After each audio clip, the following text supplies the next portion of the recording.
I'm Craig Smith, and this is Eye on AI.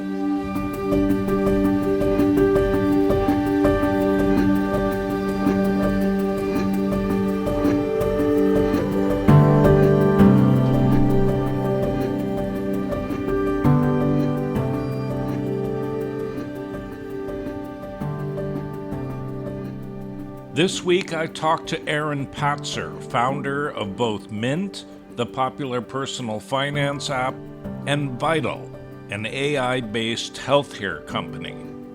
Aaron talked about the challenges of building businesses that rely on trust and safety, and described the security protocols that both companies use to keep user data safe.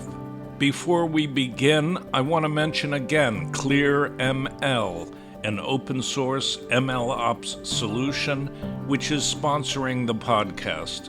I really appreciate their support. ClearML allows users to easily track, orchestrate, and automate ML workflows at scale. Sign up for free, log your entire process, version data, build model repositories, provision machines, schedule containers, and deploy pipelines directly from code.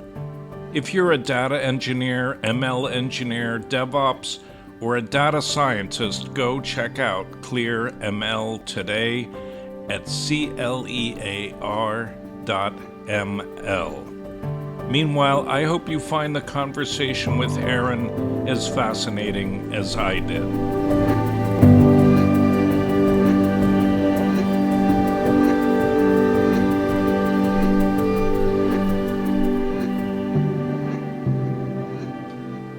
Aaron, the way I do this is start by having you introduce yourself, what your educational background is, and what your career has been. I know that you were involved with Mint, which I'm a great fan of.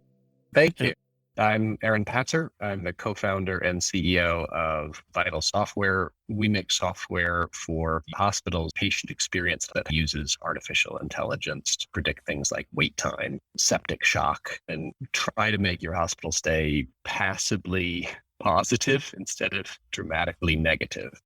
My background is as an engineer. So I went to Duke University for electrical engineering, and computer science. I've actually had a computer since I was about 6 years old. I ran a bulletin board system pre-internet in 1990. And I actually put myself through university by building websites for people. After Duke, I went to Princeton and I was doing a PhD there in electrical engineering and algorithms. And I had passed my qualifications. I was teaching at Princeton.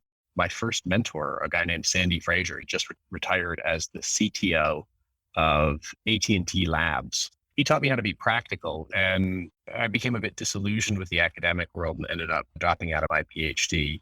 I started working for a startup in Austin, Texas, designing chips.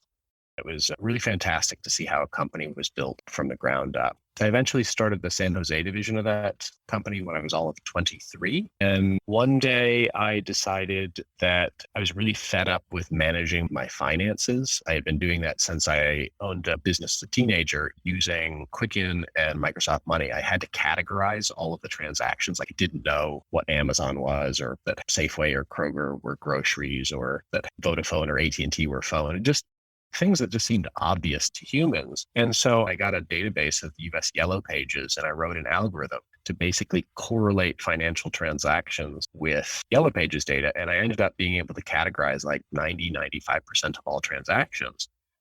Super useful because I was spending 2 hours every weekend doing it. I don't know, obsessive compulsive anal retentive disorder on my part. I didn't like doing it, but I had to do it for some reason.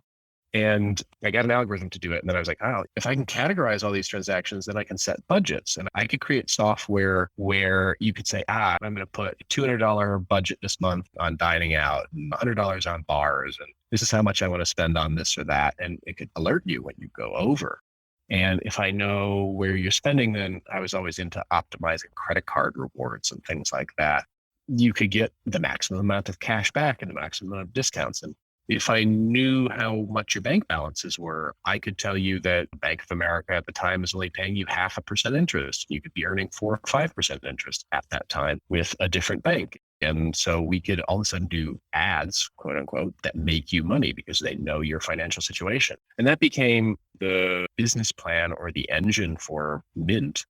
I actually called it Money Intelligence at first, which was a long name. And my second engineer was like, why don't you just call it Mint? And I was like, oh my God, it's a contraction of Money Intelligence. It's a place where money is made. It's mint condition. It's fresh. It was like one of those epiphany moments. I was like, this is a great brand name. And so started Mint. And it was a wild ride. We launched September 2nd, 2007. We got 50,000 signups in the first day. It crashed the database. And the rest is history. We sold exactly 2 years later when we had around 3 million users. I think Mint has eventually gotten up to 20, 25 million users at Intuit. I found myself as an officer of a publicly traded company when I was all of 28 years old. I was the CEO and I ended up having to do all of the press, and it built a lot of self-confidence in me as an individual. I eventually ran this division of 120 people, $100 million line of business, because they gave me Quicken, my old competitor. They gave that to me to run, which was just a great irony. I had to improve the product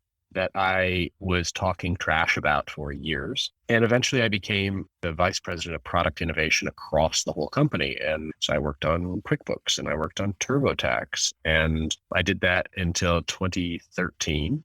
Started another company called Fountain, which was on-demand video expertise. It uses natural language processing. You could type in any question, my knee hurts, and it would connect you with a doctor or a nurse. I can't get this to compile. It would connect you with a programmer. My dog has been throwing up. It would connect you with a veterinarian. And so it was this market for expertise, and it worked pretty well, but we never cracked that million, 2 million, 5 million, 10 million user mark. And so I sold that in 2015. And what had struck me about that product was how popular medical questions were. And it was one of the only categories that people were willing to pay for. And I come from a family of healthcare professionals. So I'm a programmer.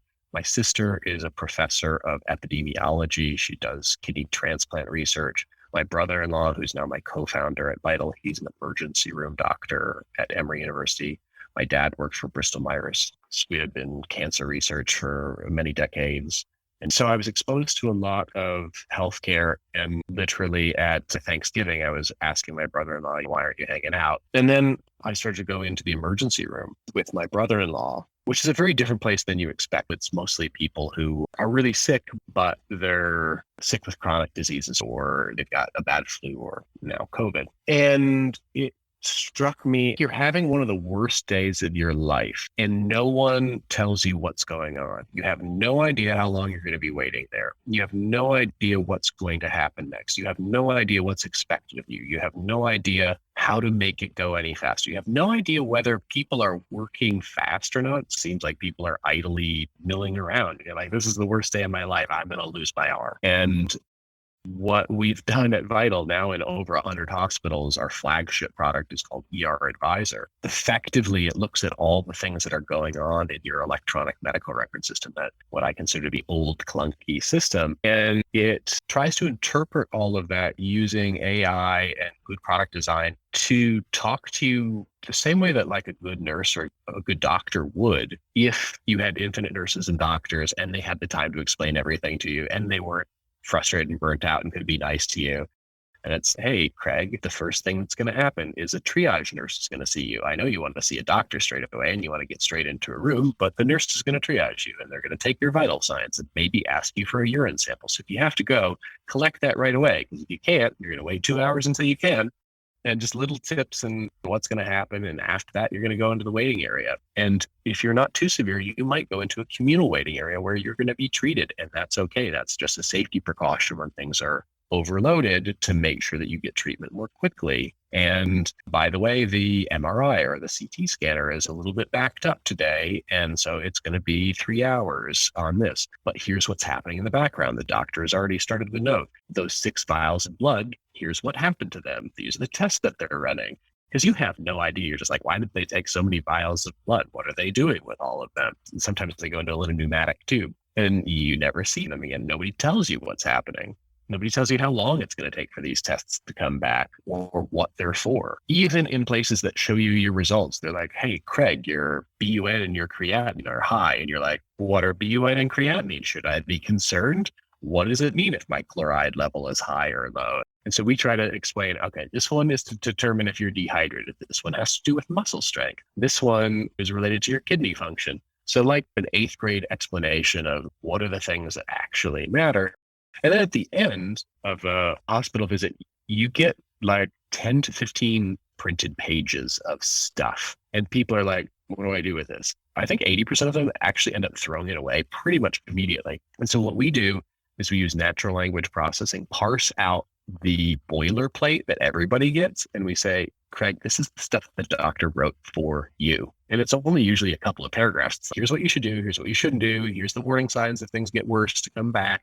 Here's the follow-up appointment that you need to make, because a lot of people don't make follow-up appointments. They end up worse. They end up coming back into the hospital. There are different studies on this, but 30 to 60% hospital admissions or ER visits are related to medication, either non-adherence or I feel better, so I'm going to stop taking them, or I didn't get them in the first place because they were too expensive.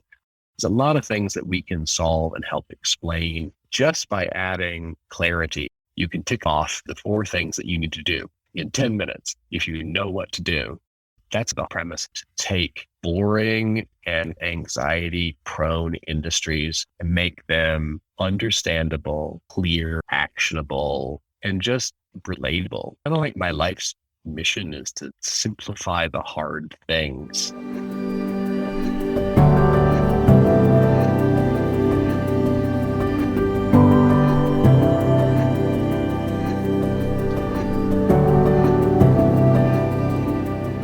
Let me ask a couple of questions. On the ER advisor, you're tapping into medical records in individual hospitals. Is it the hospital records database, or is there a siloed database for the ER? And also, this is related to Mint. I use Mint. I absolutely love it. And I'm trying to get my brother to use it, who is very suspicious of turning over any personal information to any computer system or internet connected device. And so in both those cases, Mint and Vital, privacy is front and center an issue. So on Mint, how did you deal with that? And then on Vital, how do you deal with that? Because Vital actually, my understanding is hospital records or health records are really bundled up in all kinds of regulation, and there are a lot of AI solutions that could do amazing things if you could get access to those records. That's right. So there are a lot of similarities between Vital and Mint when it comes to data and privacy and security. With Mint, I got about 50 venture capitalists tell me no before I got my first yes, because they said, no one is ever going to trust a startup with their bank username and password. I won't even give that information to my brother. And I said, all right, this is an issue of trust. Trust is almost an emotional thing. So we're going to make sure that we have a really good brand name, mint.com, not some long, obscure domain name. We needed to make sure that everything looked really professional and really sharp, that we put a lot of time and effort into making sure that it looked trustworthy. And then most importantly, making sure that it was trustworthy. So I was fortunate enough to live in the San Francisco Bay Area, Silicon Valley area, and I was friends with a bunch of cryptographers. So there was a guy named Paul Kotcher. He invented SSL version 2 when he was a student at Stanford. I think we're on version 4 now. Carter Lara, Josh Jaffe, these were all cryptographers who were friends of mine who worked at cryptography research. And we had them actually design us a custom crypto system. I used to have a USB key sort of that you'd wear around your neck, and it had part of the special encryption key. And so in order for us to decrypt certain things or in bulk or to change the encryption scheme, no one person could do it. I'd have to get together with my VP of engineering or the director of engineering, and we'd both have to go into the data center. This was before AWS, and we'd have to enter this partial key. It wasn't complete until 2 out of 5 or 3 out of 5 of these pieces were put together. Liken it to how they have the keys in a nuclear submarine that are 12 feet apart. longer than your arms can reach. One person can't turn both keys at the same time. So you have to get two people involved as a mechanical way to do it. We did the digital equivalent. There were no hacks or data losses while I was at Mint. All your bank usernames and passwords are secure. We had an amazing crypto system and security system. We audited it all the time. To my knowledge, they're still using that or a similar system, and I haven't heard of any breaches or any issues with Mint since I left in 2011. So pretty good record for a system like that. With Vital, there's a lot of the same dynamic, which is at Mint, we had to connect up to 12,000 different banks and brokerages, lots of siloed data, lots of dirty data that we had to normalize, which means to get rid of the spurious things to make it all presentable in the same way. And we have to do that at hospitals as well. The data that comes out of different medical record systems is very different. The way that lab tests are named at different hospitals is different. And we have to clean up all the data. We have to get data that hospitals don't necessarily want to give up, or that electronic medical records companies don't want to necessarily give up. So it's a similar problem of data connectivity. And just like it Mint, it's hard, and it takes like half of my time dealing with data and cleaning data and doing the hard work. There's no substitute for it. Likewise, we have an incredible security system. It's, of course, HIPAA compliant, but now you have things like SOC 2 and high trust certifications that we either have or are halfway through the process on. So you get outside auditors, and there's a lot of provisions that you have, not just on network security, but on phishing and internal controls and access. If you fire an employee, how do you make sure that they don't have credentials even an hour later, let alone months later, to your AWS servers? So we do all of that very well, and we've passed all of our security reviews. We've had a number of health systems say, wow, your security is effectively better than ours, which doesn't surprise me because they have a lot of like physical infrastructure, and we use an AWS private network, and they do things very well, and everything is end-to-end encrypted.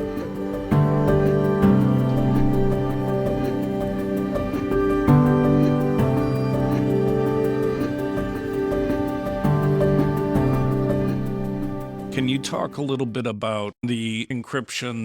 There's homomorphic encryption, there's differential privacy, there's federated learning on training AI models, and then there is data layer security that monitors all traffic in and out of the data storage and does a verification. So can you just talk a little bit specifically about the security architecture and protocol?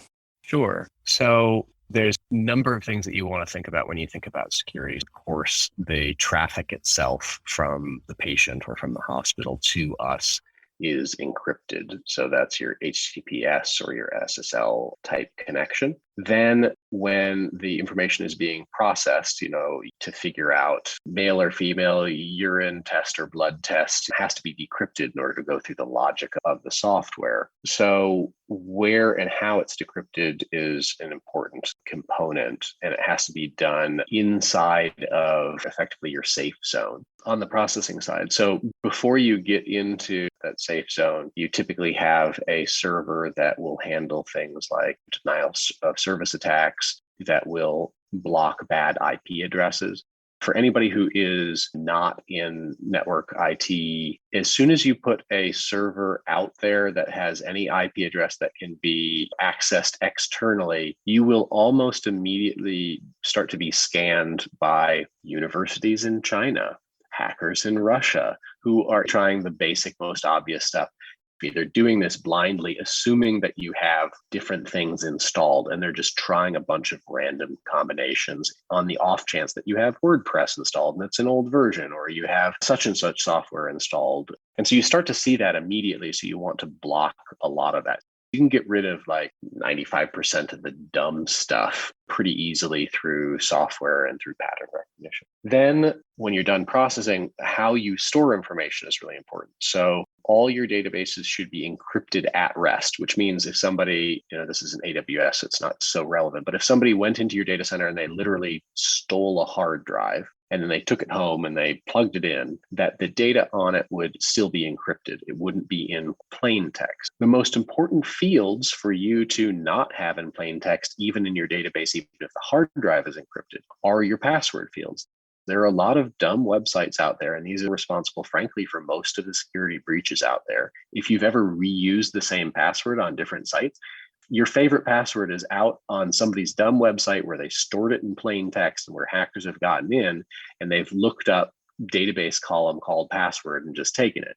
Our password column is encrypted itself, and it's also salted, which means that you're using things that have to do with time of day or when it was encrypted, as well as the encryption key in order to encrypt it. So even I, who have like root access to the database, I don't know what your password is. It just looks like a jumble of 1,000 different hash characters and keys. So that is another part of it. The last part of it, I would say, is from a technology standpoint, is monitoring. So you had better have alerts that are going off that tell you when there's an unusually high amount of traffic going between two locations. Does that mean somebody's bombarding you with requests? Does that mean somebody got in and is transferring your data out? Well, is there a way that you can rate limit it so that if you get hacked, you don't lose 10 million customers' accounts, you lose 100 because you've rate limited it?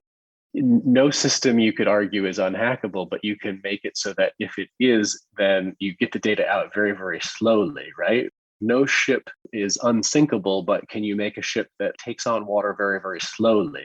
You plan for all these disaster scenarios. And then you start to think about the social aspect of it. So what if I have an employee who hates me, the company, everything? What do you do when you have a rogue employee who's an engineer and who has potentially root access? How many people does it take? Who has permissions to delete or to move data around? What do you do about phishing and scam attacks? What protection do you have on your email? Do you enforce all of your accounts and all of your employees to have two-factor authentication? We do. Honestly, it's kind of a pain in the ass. We use Okta for a lot of this, and it times out every day or two, and I have to sign into there. And then from there, I have to sign into, the federated services, and, those time out periodically. And it's sort of a hassle. And you have to use a password manager. We use 1Password. We use Google Authenticator or Duo for two-factor authentication because that's better than text messages as your second factor of authentication, because your cell phone carrier is actually more vulnerable than you think.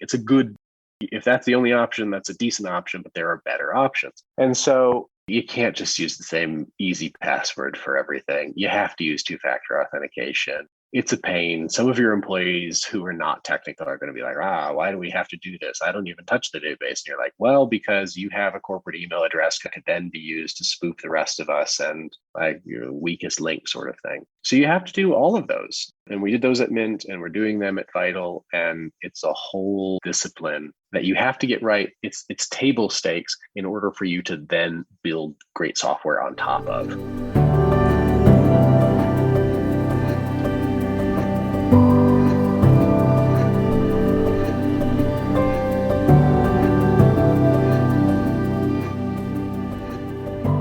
So you have access to the records, and I won't get into the regulatory and individual hospital system negotiations. I'm sure that's intense, but you have access to the records. What kinds of AI systems are you training with that data? So we have about 10 different AI models, and I'll describe a few of them. So some of them are related to wait times. How long are you going to wait when you show up at any given hospital? Wait time depends on several hundred different factors, actually. Naively, you'd think, okay, well, it's like a traffic queue. How many people are ahead of me? Well, it doesn't exactly work that way. If somebody comes in with a heart attack or a stroke, they're going to move ahead of you. So it depends on your severity. Your severity depends on your age. It depends on your past medical history. It depends on your vital signs. It depends on what the nurse wrote about you. It depends on how many people came in the last hour or 3 hours, how many beds are left available, how fast are patients being discharged? Are they backing up, or is the system clearing out. You can't just use how long did the last 3 people wait? Well, what if they're waiting 5 hours? You don't know how long they ultimately ended up waiting for that bed until 5 hours later. And then you're making predictions that are at least 5 hours old. And those patients look a lot different than the patients who came in at this moment. So that tends to be called a rolling average, but rolling averages are a lagging indicator. So you actually have to use artificial intelligence to predict this and predict it using observation effectively of all the past scenarios where 5 people showed up in 20 minutes and they were of this severity. And here's how long that affected the wait. But it's not absolutely how much it affected the wait. It's almost like what percentage did it affect the wait among the distribution of wait times that you could have on any given day. There's some really interesting things that come out of wait time data. The one that is useful for listeners is Saturday or Sunday morning are a great time to have an emergency. Don't have an emergency, between 6 p.m. and about 10 p.m. Monday, Tuesday in particular are the busiest days because, I don't know, people don't like to go in on the weekends or they don't like to take family members in on the weekends. So there are actual patterns of how busy the emergency department becomes. But if you have the choice, any day in the morning is better than any evening and definitely a lot more pleasant. The other types of AI that we do are predictions about what's going to happen in the emergency department. So I can tell you with like 90% accuracy about 15 minutes after you walk in, whether you're going to be admitted into the hospital or not. That means you're going to have to stay overnight. We don't necessarily tell the patients that, but we can tell the floor or bed coordinators, hey, you're going to need another 6 beds. You're going to need to call people in to shift because there's a big slug in the emergency department, or you can send people home because there's not that many coming. And so we look at, again, a number of different factors, your vital signs, your lab results, what the nurse has written. And our key differentiating factor is we're really good at natural language processing. We use multi-layer neural networks, aka deep learning, and then we use natural language processing techniques that are bidirectional. We use a Google model that they have open sourced that they trained on every book ever written. And then their medical version looked at every PubMed publication ever. They use something like $56 million worth of compute time. And so now we have the medical version of that understands the context that heart attack is related to myocardial infarction and that they're synonyms and they have similar vector form and all of that. And then on top of that, we take our own data sets across these 100 hospitals. And the bigger we get, the better our data gets. And we tweak that model even further for our own purposes. And so now we're able to do things like admission prediction. And the big one that we're working on that we're having really good results with is prediction of sepsis or septic shock, where all of a sudden there's a systemic infection that spreads throughout the body. It can be fatal. It can come on very, very quickly. And it's also very difficult to detect. And it turns out the key thing that we can do that no one else can is to find little things in nurses' notes where they're like, oh, the patient was a little lethargic. If they say lethargic and there's no history of Alzheimer's or some disease that might make them lethargic, that's a higher correlation that they're septic. So it's these little subtle things that you only get when you see. We've got from one of our partners 10 years worth of data, must be 2-3 million visits now that we have tagged whether they're septic or not. It is every note, every vital sign, every lab result. It is insane the amount of data that we have that goes into making this model really good. Our preliminary results are that it has a sensitivity, which is true positive over true positive plus false negatives, that is 600% better than Epic's model. Epic would be the multi-billion-dollar company who runs some of the biggest EMRs. They're very good at EMRs, but in this particular area, we're really good at AI. And so this is a preliminary result that we'll do a proper peer-reviewed study, but the first results look really good.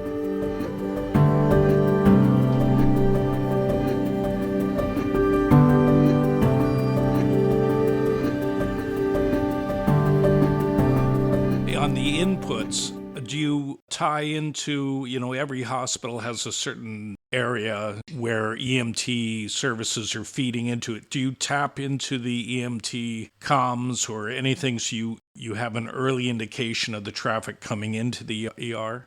That's an interesting question, which is how much do we pay attention to ambulance operators? We haven't done an integration with ambulances yet. In fact, just as an indication of how healthcare is so siloed, every ambulance company uses its own version of an EMR. So they'll take, vital signs and a little bit of their history. And then because healthcare is generally not interoperable, none of that information gets transmitted to the hospital. At best, it's somebody on the phone that's like, 56-year-old male with a heart attack. You collected 10 times the amount of information. Where did it all go? And so the interoperability is one of the problems that we're trying to solve. The answer is no, we don't listen to the radios or anything to determine what the volume is going to be. We can actually determine the volume much better just because of trends of weekday versus weekend, time of day are better indicators. Post-holiday, again, people don't like to use their weekends and holidays for taking relatives who are sick. A little bit cruel, but apparently is true, part of human nature here. So those things help us predict emergency department volume. You see a lot of papers and a lot of media coverage about the potential for wearable sensors to detect early signs of disease. Do you have a sense of why that hasn't happened? And are you going in that direction of disease detection? We're not going in the direction of disease detection. I think a lot of people are scared of that area because then you become a regulated medical device. What we do instead is when we detect something, we don't change a medication or place an order or anything that is ultimately the doctor's decision that would affect the patient. What we do instead is highlight to the doctor, here's something you may have missed, and here's why we think you may have missed it. And here's the paragraph of text that you or a nurse wrote, and it's got a couple of words highlighted. And they're like, that is interesting. That may be an indication that we should do this or that. Same thing with admission. That's more for improving the operations of the hospital, the efficiency of the hospital. The doctors and nurses generally know who's going to be admitted, but they are so busy they can't communicate that effectively to people upstairs who need to prepare a bed and need to prepare certain tests or whatnot. AI doesn't ever replace doctors and nurses. It supplements them. And it's kind of like a tireless doctor or a nurse who is really good at communication with everyone else who's not sitting there in this case, the emergency room. But even if you're not making diagnoses, 2 or 3 years ago now, there was a paper on predicting a very high degree of accuracy, diabetes or some different diseases using eye scans. There's a lot of the world where there aren't doctors available, and it seems to me that would be a no-brainer. You just create an iPhone app that scans your eye and gives you a probability of certain diseases and the recommendation of whether or not you should see a doctor. Why isn't that happening? The single biggest problem in healthcare in terms of AI adoption is data being blocked and not having a distribution mechanism. So most of these algorithms that look like they're producing fantastic results, they're done with after the fact data that's out of a data warehouse, 6 months or a year old. And in order to affect patient outcomes and health and improve the lives of doctors and nurses, you need to be able to do it in real time, which means you need to be able to recognize this vital sign has gone off the rails and here's what we need to do about it, and then alert somebody immediately. You can't do it a day later or a week later. You need to do it right then and there. In order to do that, you have to have a real-time feed from hospital electronic medical record systems. Those are very, very difficult to come by. We have 100 of them. It has been the bane of my existence to get those. IT always has a 6 or a 9 month queue of stuff that they, quote, have to do. EMRs do not want to share their data. They don't make interoperability a top priority because hospitals and EMR companies think, oh, well, if we have all the data, then it's a captured market.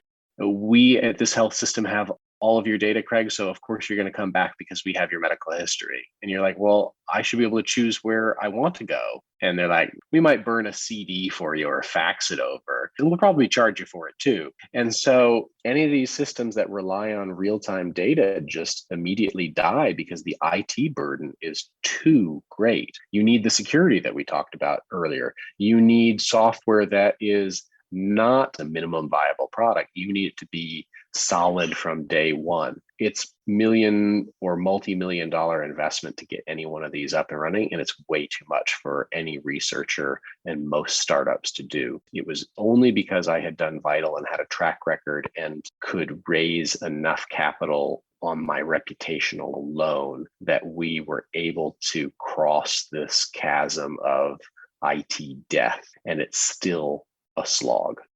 I've been talking to people recently about ambient intelligence.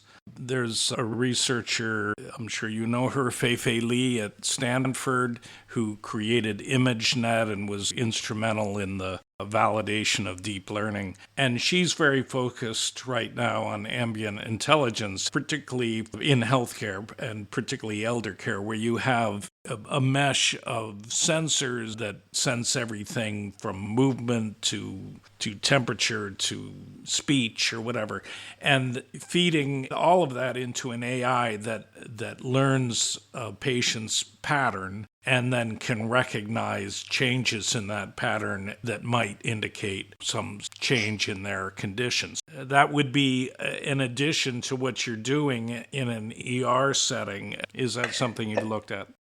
That would be the follow-on component of what happens once you leave the hospital. Have your follow-up appointments, get your medications, adhere to your medications. And then beyond that, the next step would be something like this, which is monitor your wearables, monitor even just a simple GPS tracker.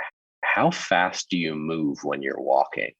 If you've slowed down all of a sudden by 20%, that's an indication that something may have happened. Your gait as well, how you walk, whether it's smooth or jerky. We actually have a researcher that we work with at Emory. That's what his PhD is in, is detecting Alzheimer's using gait and deep learning. So I think there's great promise in it, but it's not an area that we'll get to for a few years. Research quite easily dies without distribution. The first order of business is to get to as many hospitals as we can. We're at 100 hospitals now. Once we get to 1,000 hospitals, that gives us a massive amount of data and a way to trial dozens of AI algorithms like this. We're already serving 700,000 patients a year. Should be soon about 1 million. 1,000 hospitals would probably be on the order of 30, 40 million patients a year. That has a real impact. And that's just the US. And how do you go about building that distribution? Is it just hospital board by hospital board? It is unfortunately hospital by hospital, and our reputation hopefully preceding us in certain places. But we are in 28 health systems.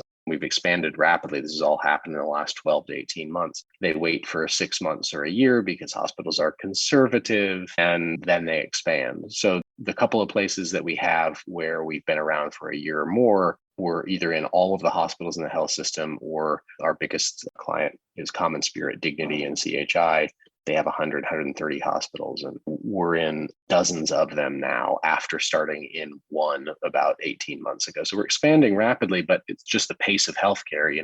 It will take us another few years to simply take a single client and get all of their hospitals on here, let alone get all of the hospitals across all of the health system.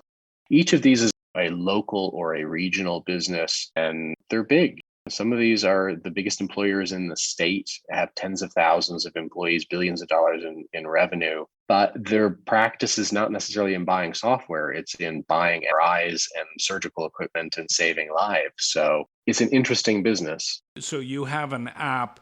When a patient is admitted to the ER in these hospitals, do they then ask if the patient or a family member has a smartphone, and if so, instructs them to download the app and then register, and then they're online? It actually works a little more simply. than that. When a patient walks into the emergency department or to stay overnight in the hospital, they're registered, which means somebody takes their name and address, date of birth, and typically a phone number. We ask that the hospital acquire a mobile or a cellular number as well. We can figure out which number is a home number, which one's a mobile number, and we'll send you a text message that says, "Hey, Craig, do you want to know how long you're going to wait, get updates on your labs and imaging, and share your progress with family members?" And then we effectively send a password reset link. So your code is going to be different than my code, and it expires at a certain period of time. You click on that link, and then it's a progressive web app. So you don't have to download anything. You don't have to set up a new username and password. And because we've made it so easy, but at the same time secure, we get between 50 and 70% of all patients using the software. That is unheard of. Most software that requires somebody download something or username and password, even if they're motivated in the healthcare setting, has a 10 or 15% utilization rate. We are literally 4 to 6 times higher adoption, higher usage than most people in this space, because I come from a consumer background and it's all about making things easy.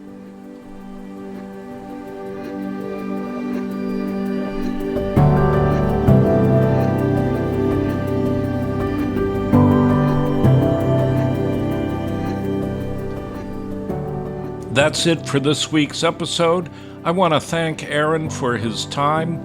If you'd like to read a transcript of this episode, you can find one on our website, EyeOnAI, that's EYE-ON.AI. Please also check out our sponsor, ClearML, an end-to-end MLOps solution at clear.ml. And remember, the singularity may not be near, but AI is about to change your world, so pay attention.